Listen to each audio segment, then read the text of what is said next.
जय मसीह की। मत्ती 3 और उसकी दूसरी आयत और मत्ती 4 और उसकी 17 आयत।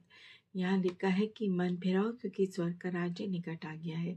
कई बार हम लोग सोचते हैं कि जब हमारा जीवन खत्म हो जाएगा तब हम परमेश्वर के राज्य में दाखिल होंगे, तब हम परमेश्वर के राज्य को देखेंगे।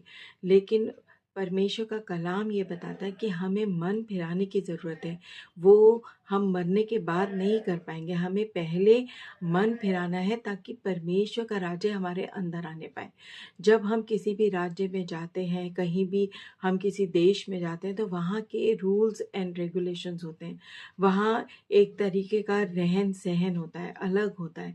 वैसे ही जब हम परमेश्वर के राज्य के बारे में जानते हैं तो उसका सोच, उसमें घमंड नहीं चाहिए, उसमें पाप नहीं चाहिए, उसमें पवित्र जीवन चाहिए। हमारा जीवन भी वैसे ही होना चाहिए कि अगर हमें अपने जीवन में पाप दिखता है तो हमें उसे उसे अपने जीवन से निकालना चाहिए। अगर हमारे कोई गलत आदत है तो उसे हटाना चाहिए। अगर हमारे जीवन में कोई घमंड की भावना है तो वो हटाना चाहिए। परमेश्वर का वचन हमें यही कहता है कि तुम दीन और नम्र बनो।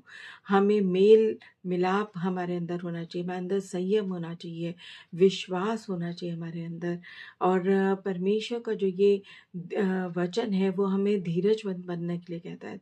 जब हम इन सब चीज़ों को अपने अंदर लगा लेते हैं, जब हम इस तरीके से बन जाते हैं तो हमारा जो लोग हमें पहले जानते हैं वो देखकर हमारे जीवन को, हमारे व्यवहार को, हमारी हमारी आदतों को देख के, हमारे आचरण को, हमारी बोली को देख के वो जानने पाएंगे कि हमारे जीवन में कुछ बदलाव आया है, हम पहले जैसे नहीं रहे। तो इसी को मन फिराना कहते हैं।